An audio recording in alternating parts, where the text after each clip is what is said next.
Mad Dead King here with my final video for Devil May Cry, and for this one I'm going to go over my review and give my personal rating for Devil May Cry. For me, I am going to cut this into basically eight different portions, and I'll try and not to basically stretch this out so long. But the 8 things that I am going to cover of the game itself is the overall location, the characters, enemies, bosses, difficulty, weapons, the overall story, and then my overall review score for it. To start off, the overall location of it, myself, I do personally enjoy it, but at the same time I'm also that kind of fan that that likes the gothic, demonic, basically the overall Dracula type of locations for games like this. So inside the castle itself, you do have this embodying feel to it that the second one I wanted to cover was the characters. I mean, for starters, Dante, character-wise, I mean, when you first meet him, yeah, he does seem like this cocky, arrogant person. You'll learn that he's not just this arrogant devil hunter. Basically, get a sword pierced through his chest, and then is able to then just casually, just as if it's just another day in the office, just basically yanks it right out.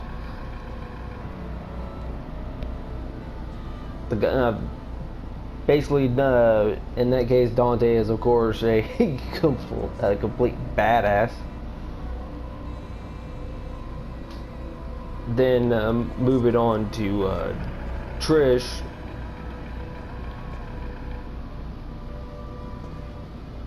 When you first meet her, you don't really know what her role in the whole thing is going to really be. So until later on, of course, you find out. Then you have kind of this, as you when you complete the whole game, you'd have this mixed emotion of towards Trish, that you hate her for betraying Dante. You also hate her for basically leading them to trying to lead him to his death. But at the same time, finding out that she was created to be nothing more than a tool. You also you do have to feel some sort of remorse for her. And then of course a little bit of happiness when you find out that she's still alive, and I basically realize that she was completely wrong, and of course ends up helping Dante. And then of course you got Mundus, who I mean, he's not really much of a character. He's just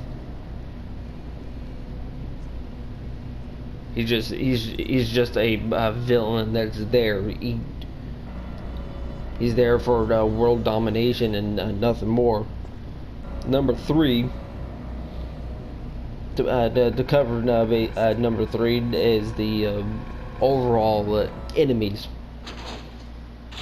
Yeah, they're just the overall enemies. They each present their own unique challenge that you do have to basically learn and adapt to each of them. Number four of what I wanted to cover was the bosses.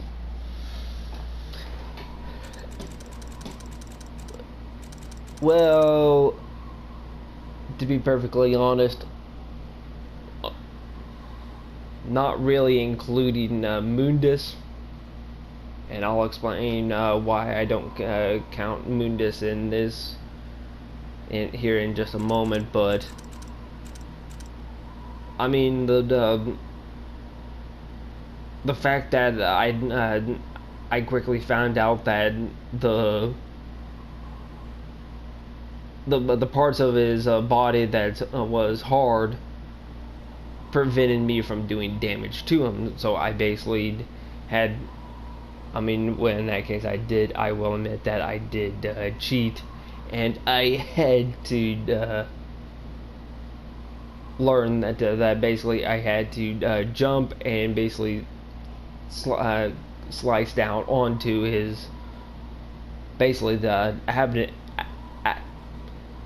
slash down on his abdomen, basically also where his scorpion-like tail uncurls itself, to actually do any type of damage to him. But after I learned that, Phantom wasn't all really that difficult to deal with. Nilo Angelo, which of course later turns out to be the Virgil. Strength wise, I don't want to say he's weak, but he's not exactly strong. Reason really why I say that is because, I mean, yeah, all the bosses do their own type of damage to Dante, but what makes Angelo more unique compared to the others is that his movements mirror that of Dante's. Then moving on to Griffin. I mean, Griffin's a giant bird that has the ability to fly. That just pretty much sums it up. And because he is able to fly, that makes it pretty challenging to actually take him down. I all saw in my playthrough, I eventually found out that you had to firstly avoid all of his attacks, and then basically let him wait and let him come down to the ground. I mean, the little platforms, I suppose, is supposed to be some sort of assistance to bring him down a bit quicker, hindrance than actually helping me. My method of dealing with him was just avoiding his attacks and then waiting for him to come, like, land on the ground, and then attack his chest. So, I mean, my method of doing that, I mean, yeah, it took just a bit longer, but it still got the job done. Then finally with Nightmare.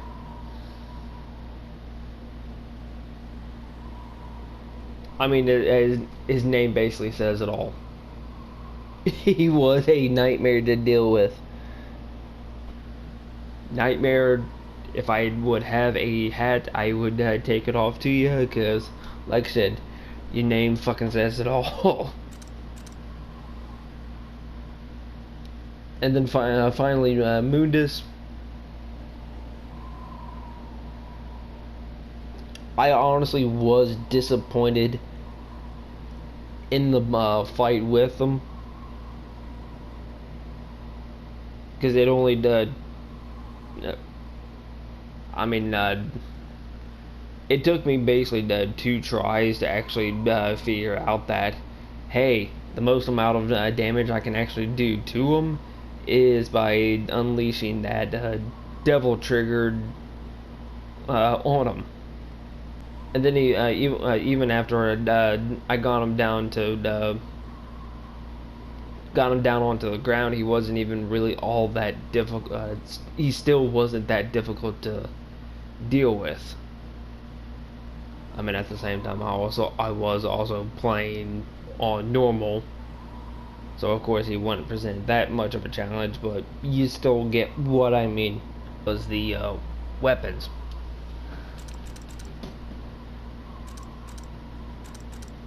I mean, you get you get 5 different weapons.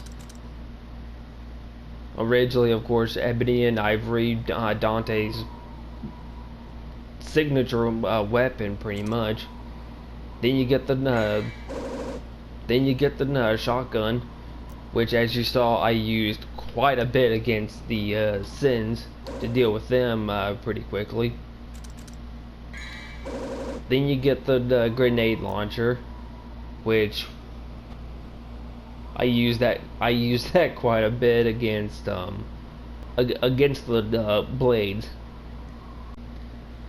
And to be perfectly honest, I find the needle gun to be kind of pointless. I mean, yeah, it is. As you can read, it's the only weapon that can be fired underwater. So. And there was only, what, 2 or 3 levels to where you were underwater, so you pretty much had to use that. So just a needle gun in general was just pointless. And then finally, you got the Nightmare beta. The only thing that it's actually good for is it's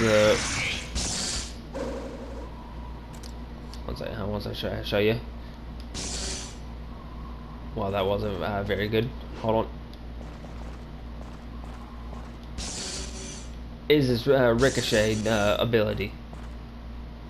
It's not that powerful, but once you actually have the ability to actually cause it to actually bounce around, it can actually do a pretty good number on an enemy.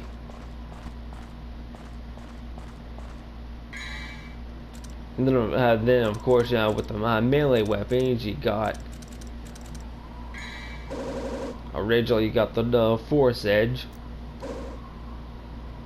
more or less Dante's signature sword. Then you got Alistair.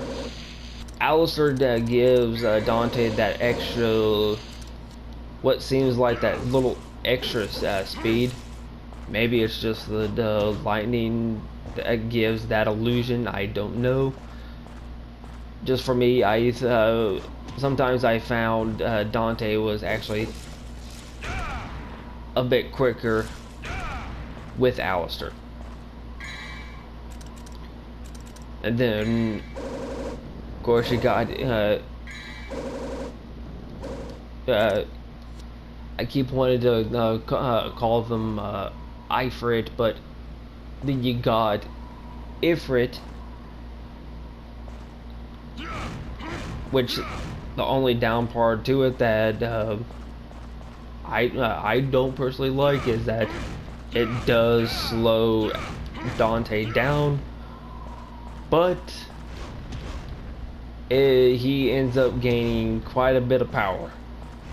And then finally, of course, you got Sparda, which is just pretty much a combination of Ifrit and Alistair. You got the speed of Alistair, but you got the power of power of Ifrit, which I'm just basically doing this boss fight to kind of prove a small point.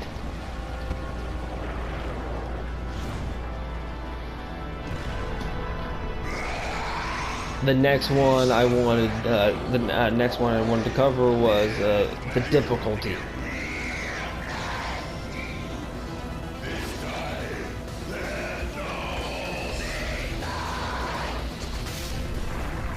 Finally, I was getting tired of playing your childish game. With the difficulty,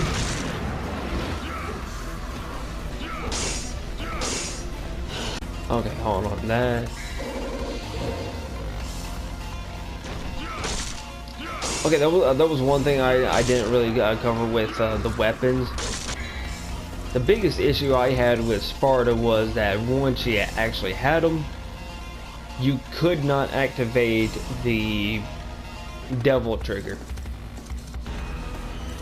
which I always had the habit of doing. So my personal opinion,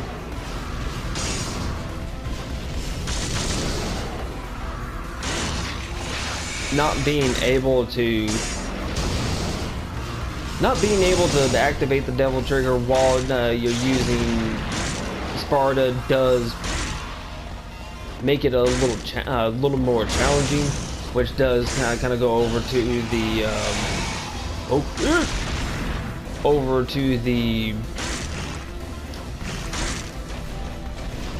difficulty part of it.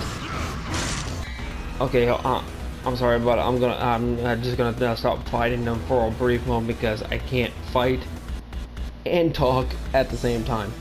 Then with the penultimate thing I wanted to talk about was the overall story of the game.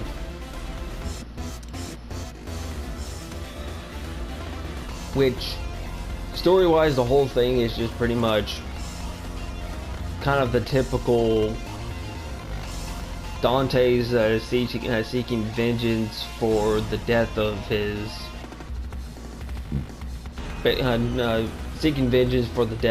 mother and brother. Gets assistance from an unknown source, aka Trish, and then it just goes from there. It's cliche, but if done correctly, it does set itself out from the rest of all the other cliche stories of the main protagonist seeks vengeance for the death of his family and all of that. So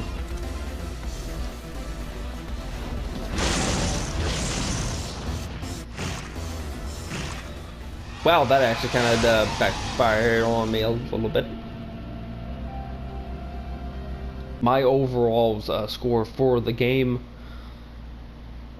after all of it,